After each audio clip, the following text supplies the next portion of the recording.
ASMR video. I haven't seen anyone really do this before, so hopefully it is okay. Today I'm going to actually be reading some fanfiction, specifically RWBY fanfiction.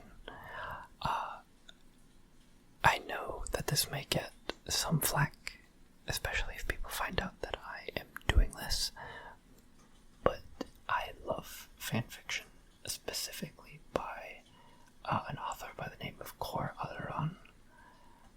I think he is the best author I have ever read their work of. I think they have a fantastic way of writing that is criminally underrated, and they've only improved since they first started. But regardless, you clicked on this video already knowing that, but I highly recommend you read this, or listen along with me as I read this. So before I get started, I just want to say subscribe if you enjoy this, and please leave a comment letting me know which story you want me to read next. I can read multiple at the same time, obviously, so I can get started as soon as possible. And I prefer whispering. Whisper, whisper, whisper, whisper, whisper, whisper, whisper, whisper, whisper, whisper, whisper, whisper, whisper, whisper. Or soft speaking, speaking, speaking, speaking, speaking, speaking, speaking, speaking, speaking, speaking. Or if you have any other trigger ideas.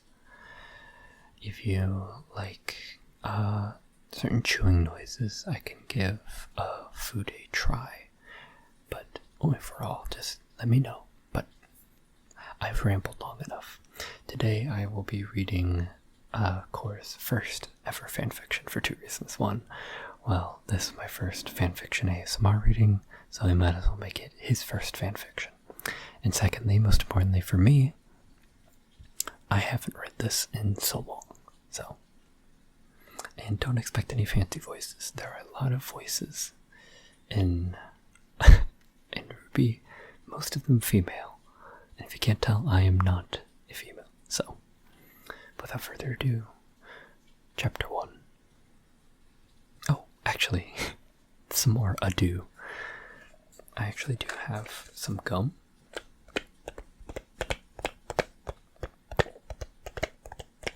That I will be chewing. If you don't like it, please let me know.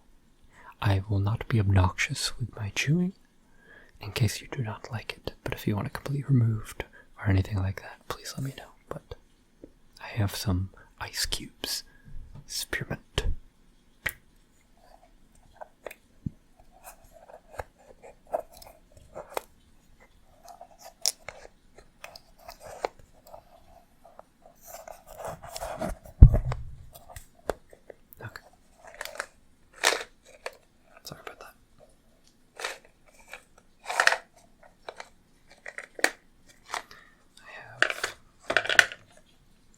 You can even hear this. I have two little pieces of gum.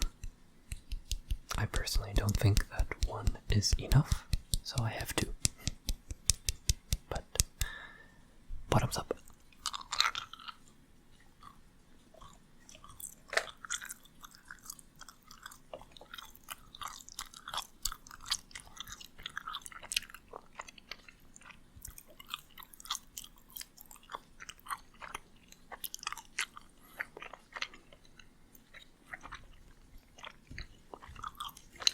Tasty. Okay, now, without further ado, chapter 1. One good turn deserves another. Blake grunted to herself as a Beowulf flew past her, claws slashing furiously at where she had been just a few seconds before. One of the faster variants of Grim in the forest, they still seemed to move so slowly in comparison to her feline grace. Then again, speed wasn't their main weapon. She considered to herself as she flipped over another, her faithful weapon scoring a deep line across the back of its neck as she arced over it. Excuse me. Oh, I lost my place. Letting her ribbon-bound arm swing free, she propelled the second blade of Gamble Shroud in a violent arc, spinning it across her body and causing the blade to lodge deep into the bottom of the Beowulf's jaw. The beast fell with a sickening crunch, dislodging her blade as she swung it back to her hand. A brief twitch of her concealed ears showed that there was no enemy in her immediate vicinity. Taking the brief moment's rest to recover her bearings, her yellow eyes surveyed the scene before them. Grim corpses littered the floor of the forest like black leaves fallen from the trees. Weiss and Ruby were stood together at one side, the latter providing long-range support, while the Schnee Eris provided a dead zone, incapacitating and dispatching any Grim that tried to approach them. She supposed the change in their tactics might have something to do with their exhaustion. Ruby's high-speed fighting style probably took a grievous toll on her physical stamina. The girl so used to ending fights quickly that she struggled against herds of weaker foes. Whether Weiss was defending their leader, or was herself running out of steam or dust, was unknown. Blake's own partner, of course, seemed as filled with energy as ever. Diving under the swinging arms of a Beowulf to deliver a devastating blow to its chin, Blake rolled her eyes internally at the huge grin on her face. She was beginning to tire herself, and considering she was actively minimizing her movements to conserve energy, that was saying something. This whole training trip has proven to be a poor idea. Boom, got it. A voice that sounded far too ecstatic called out as the dust from another explosion whistled past her. There was another one with entirely too much energy, especially considering how heavy that hammer was. She didn't care what anyone said. Limitless energy had to be a facet of resemblance. Gotta love Nora. Team Juniper had agreed wholeheartedly with Ruby's idea to get some live fire training in the Emerald Forest. I hadn't heard that Beacon considered such training missions as permissible reasons to skip class, and could even consider them extra credit. Sounds like a sweet deal to me. Further reasoning had been sound. They had been training so much lately against each other and other hunters and good witches' lessons that they were forgetting who the true enemy really was. Yang had been keen for some kind of adventure, and once Weiss had been won over, Blake had just tagged along to keep them out of trouble. As for the other team, Nora had been keen, naturally, and Ren had agreed to come along to watch over her. Whatever the relationship was, or wasn't, Blake had known they would both come. Pyrrha had shown her usual protective attitude over the two, and John had either come along because he wanted to be stronger, or just felt peer pressured. Blake could never tell with the blonde. Speaking of the boy, he seemed to be doing okay. His style was much more immovable than her own, blocking and defending before lashing out at overextended limbs whenever he had the chance. Both of them relied almost entirely on counterattacking, though she emphasized never being stuck in the first place. To each their own, she guessed. A crunching of leaves behind her caused a sigh to escape her lips as she peruded on the spot and weaved between the clawing arms of another Beowulf, this time keeping Gambleshard sheathed as she plowed the blade into the beast's sternum. Ready to go home yet? Yang crowed over the violence, her back banging into Blake's as she assumed a back-to-back stance with the Faunus. Once more, Blake felt her eyes rolling. There was no need for a back-to-back fighting stance, and she wasn't immobile enough to even cover the blonde. She'd literally just done it for style. As usual. I certainly wouldn't mind a rest, the taller redhead opined from nearby. I didn't expect this level of grim when we agreed to this. In the distance, I could hear Ruby yell out an apology, which they collectively ignored. Sorry. A shower would be appreciated right now, Blake offered as she broke away from Yang and rejoined the fray. The sweat and blood was what was getting to her the most, the mingling scent disturbing her sensitive sense of smell. Sensitive sense of smell, what a alliteration. Sensitive sense of smell.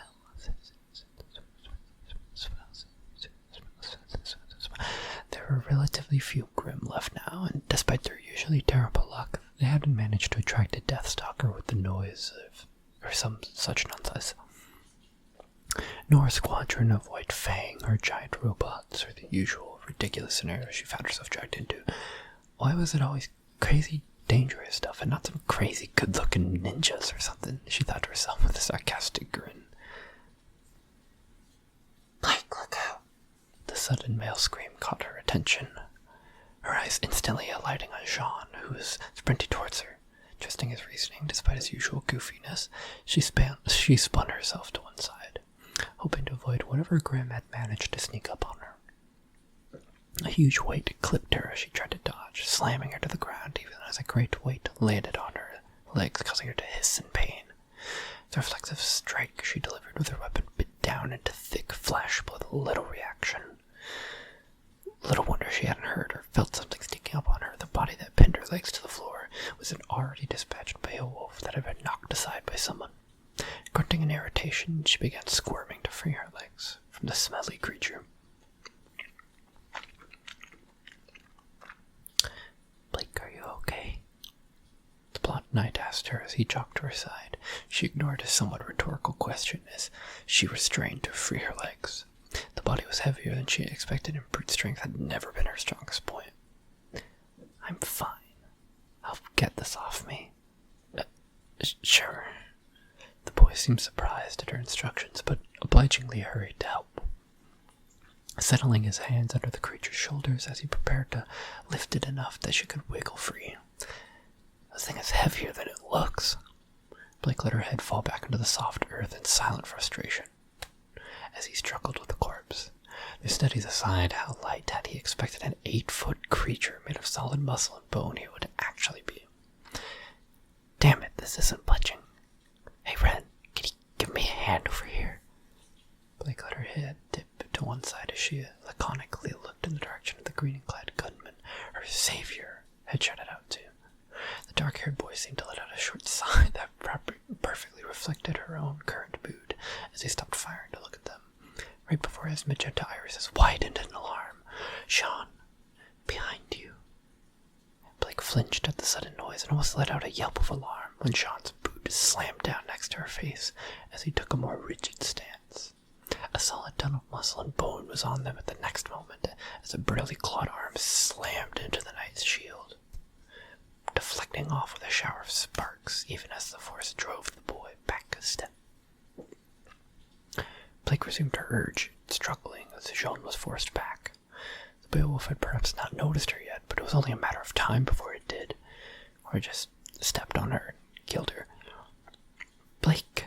The blonde shouted in alarm as he surged forwards again to take a position above her prone body. If the situation hadn't been so dire, she would have felt more than a little foolish having her head close enough to bite his ankles while staring up his legs at his crotch. Instead, she struggled with her hips, trying to get her legs out from under the dead Grimm. A sharp pain shot up her left thigh at the effort, and for a moment she feared it had been punctured by one of the spikes the creature had across the carapace. Another roar and crash of metal above her drew her attention back to the fight raging above her form. John Once staggered back from the blow before righting himself and planting his foot firmly down in front of her head. She knew it wouldn't last, though. The force of the blows was too strong for him to block without some of the momentum bleeding through. Normally he would seek to deflect the blow while moving back with the force.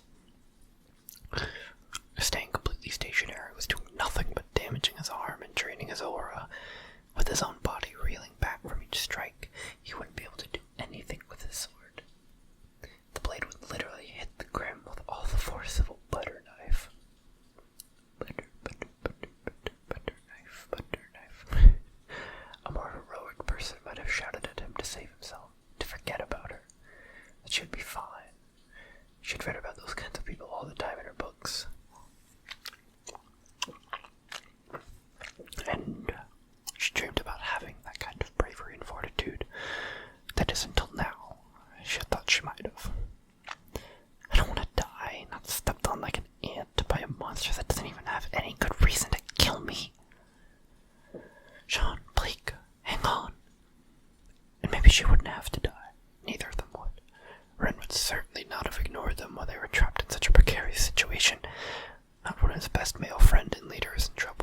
sickening crack echoed from his arm.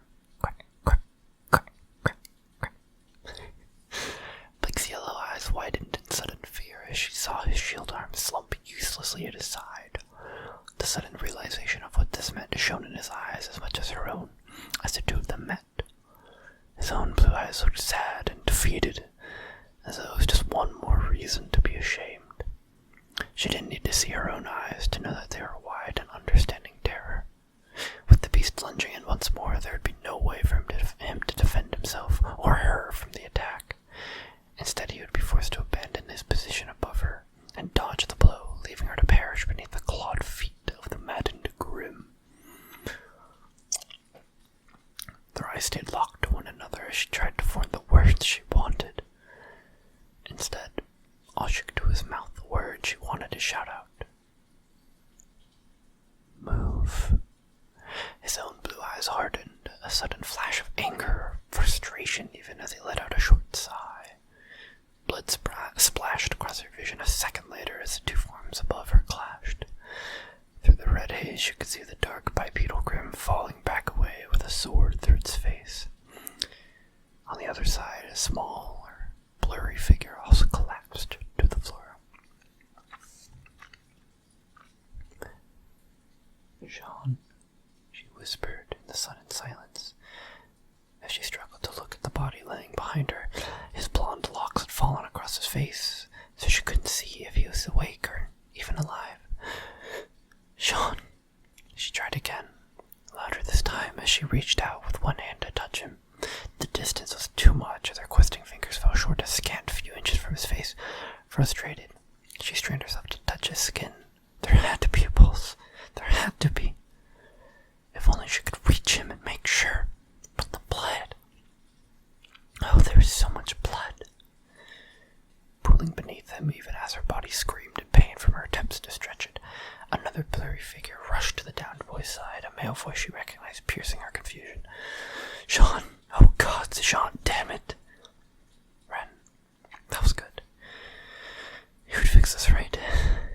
The adrenaline rushing through his system seemed to be escaping her, along with what remained of her consciousness. Her fingers still reached out to touch that hidden face as she slipped away. Sean. Sean. Maybe when she woke, this nightmare wouldn't exist anymore. And that is the first chapter of One Good Turn Deserves Another. Quite the climactic first chapter, isn't it? Well, hopefully I'll be able to see you in the next chapter and pick up where we left off and see whether or not Sean has lived or not. I mean, considering the topic of this story, if you read the summary, I think it's gonna be fine. Regardless, I thank you so much for watching.